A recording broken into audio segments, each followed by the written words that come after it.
Now that's how far removed that orange crowd over there is from the real world that we live in and the people of Manitoba live in.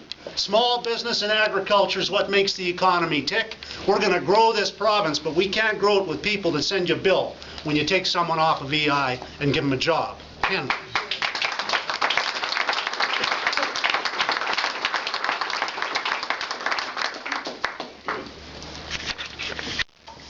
So the Free Press reporter stuck the mic in my face the other day and he says, "What's your three-point plan?"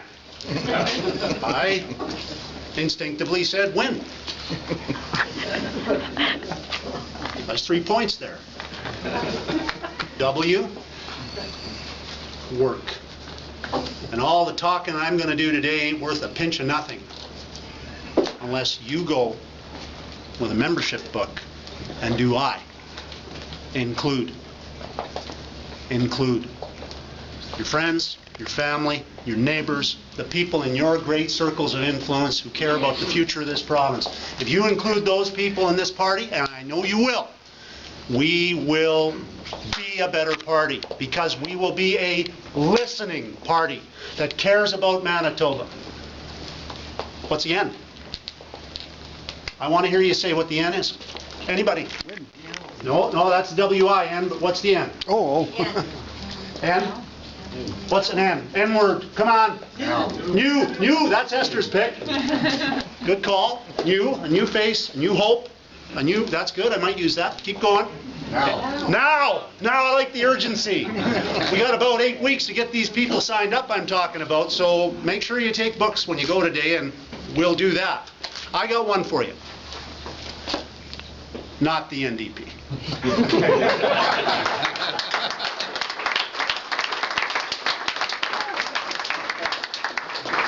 In 3 years, you just think about this, in 3 years we're going to go to the folks of Winnipeg and around Manitoba and we are going to say, and I guarantee this is the slogan already, what do you think? Time for a change? I like it. It's time for a change, and what would be less advisable than for us to go to those same people and say, it's time for a change, don't we look just like the NDP? See, Duff Roblin, when he barely won his first election, and in his bio, Mrs. Thompson and I were talking about it, in his biography, he says, we got whooped, and we deserve to, because we went and told everybody it was time for a change. And then we forgot to tell them what the change was. Look, we're not the NDP. We've got a proud heritage. This political organization is an awesome organization. Its history is powerful. It has had wonderful leaders, wonderful caucuses, giving everything to this province, opening the north, bringing health care, Medicare here, Tommy Douglas, Saskatchewan, Duff Roblin here. Sterling Lyon developing the best set of rules around the development of regulations ever developed and now in place in 10 Canadian provinces. And the father of the notwithstanding clause. Gary Filmon and his great team of people building a secure future by balancing the budget sensibly and well when they had massive double-digit cuts.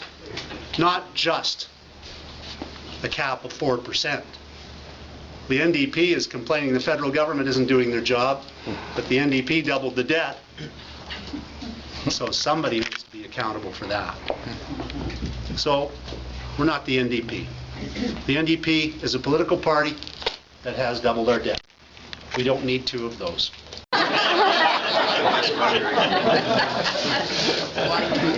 Welcome Myrna Dreger as well, who had lots of other things on the go, but she's here, and say hi.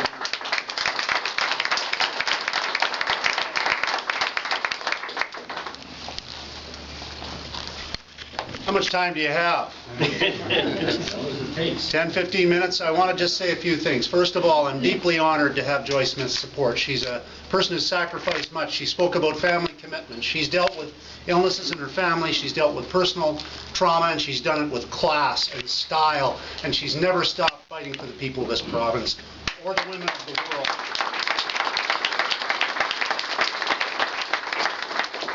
deeply honored to have the support so far of 10 of our caucus provincially. And I can tell you that this is a wonderful team of people. It's a wonderful team of people, caring, giving, hardworking. They don't know how hard they can work yet, but hardworking. And we have a nucleus of a tremendous base for that building over there to do a great job. They're going to go back into session here very shortly, and the NDP better be on their toes. Good. It's a good bunch of people.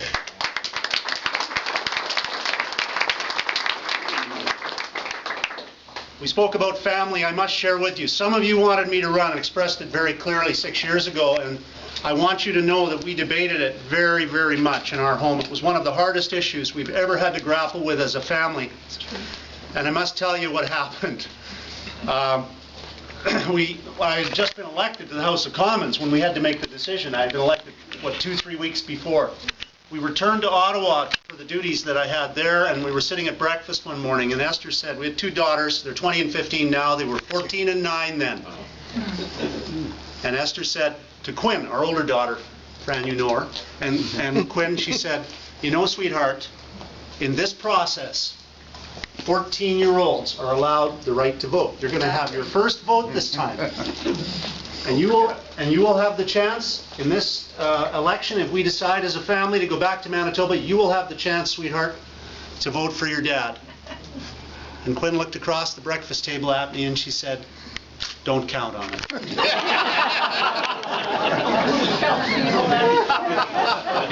So if any of you want an answer as to why this wasn't done 6 years ago, you got your answer. My family comes first, and I hope yours comes first for you too.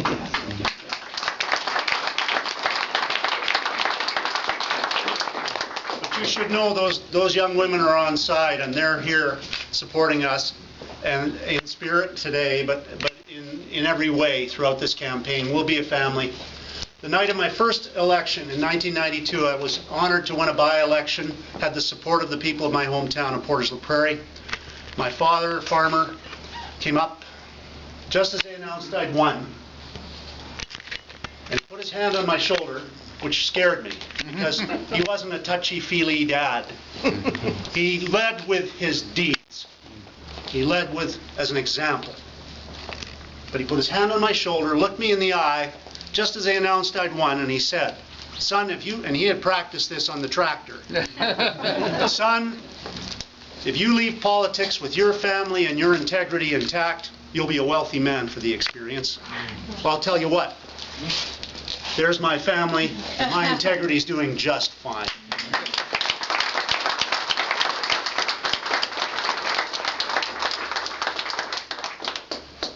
I want to share something with you that happened when we announced. We had a wonderful day on Wednesday. It continues. We've had 9 events so far this week. It will continue. I love to work, and I feel surrounded by people who understand and honor good work. And right after we did the announcement, we went on CGOB, and Richard Kluche asked me some questions, and some of you heard the interview, and he said, it's been my experience that great leaders are people who've been humbled. Have you been humbled? And I said, yes, sir, I curl and golf. Then we went to a fundraiser, and at 4, we were to have a kickoff in my hometown of Portage la Prairie, Manitoba. But I insisted on leaving the fundraiser a little early, because there was a funeral in Oakville for Bob Miller, good friend of mine, 85, beautiful farmer, fine human being. The community hall was packed. We rushed out there. I got there just as Eva was being led into the hall by her daughters and her son. And folks, you got to know, these are real conservatives. And then we put out the call for the opening of our Winnipeg campaign office, which is full here this afternoon, and it's just wonderful. So what we want to do, we're going to have Joyce Smith, Member of Parliament for Gildona and St. Paul, and we're just thrilled to have Joyce supporting Brian's campaign.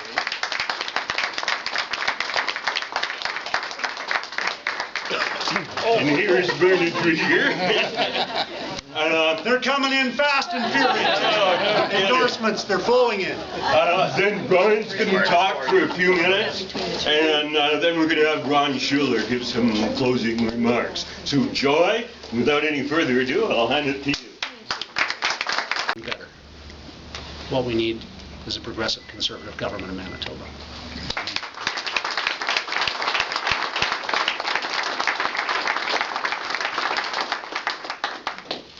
Winston Churchill was a comeback guy.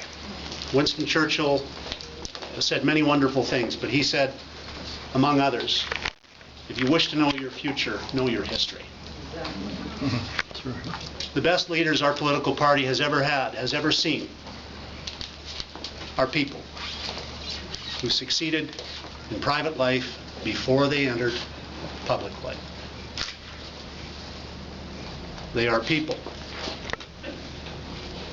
who understood both urban and rural issues fully.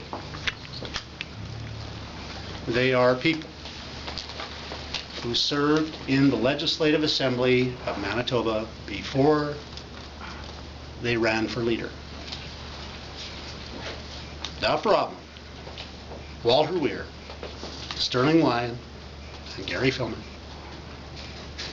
In 60 years, learn your history and understand that experience matters,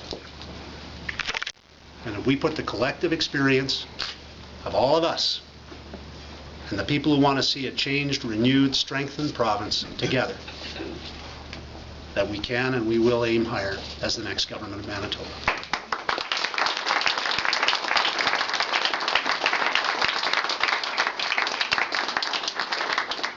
Brian, I want to sort of go where Joy was going, in that over the last 12 years, most of us in this room have faced a lot of disappointments.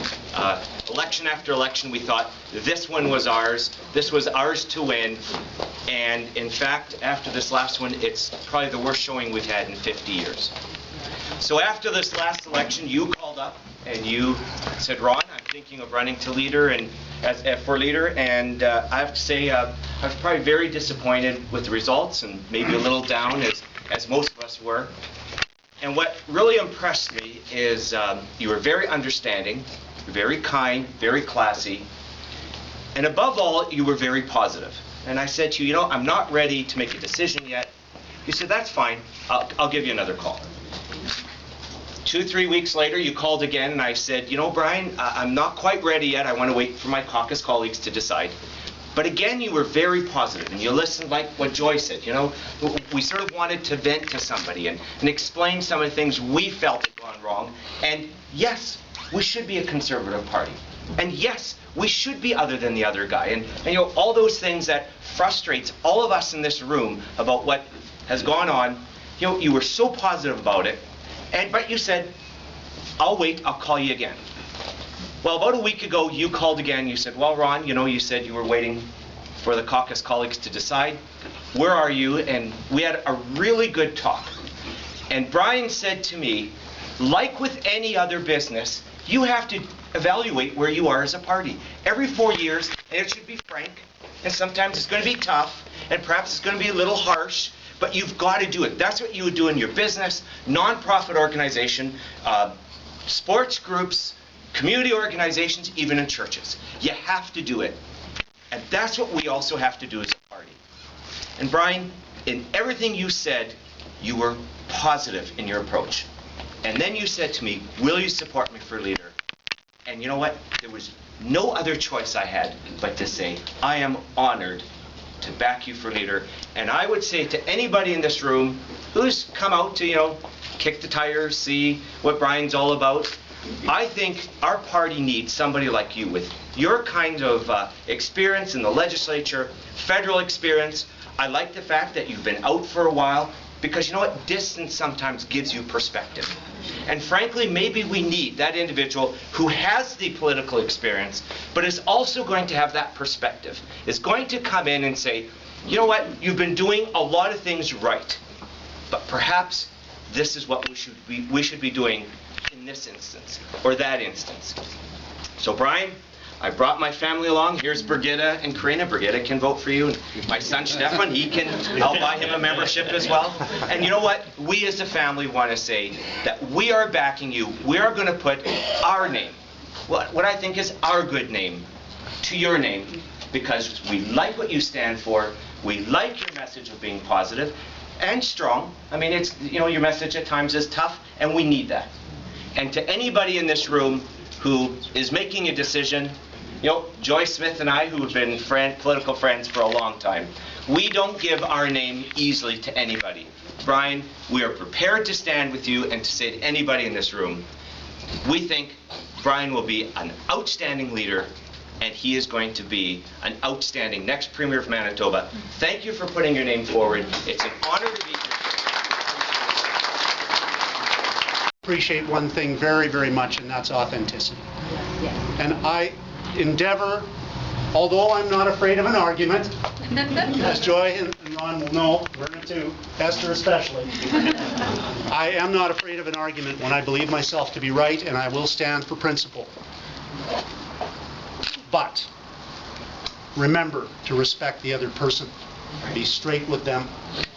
And I ask you this, I do think there's an opportunity for us as a political party to do something that has not been done, and that is this. In this age of smearing, of negativity, of negative ads, of bad-mouthing, of half-truth, you're watching Obama go after Romney in the States right now. He's not even using data, research, or fact. He's just smearing the poor guy. We just saw the NDP insinuate and smear and belittle and bully throughout the last election. It was a shameful thing to watch. I ask you this, can we not conduct ourselves as people who have respect for other people? Can we not lead the way in behaving as if our children were here, watching us every step of the way, when we debate in the House, when we are on the hustings, when we are fighting for votes? We must remember that despite the fact we do not respect the NDP's job that they've done or their record, they are people too.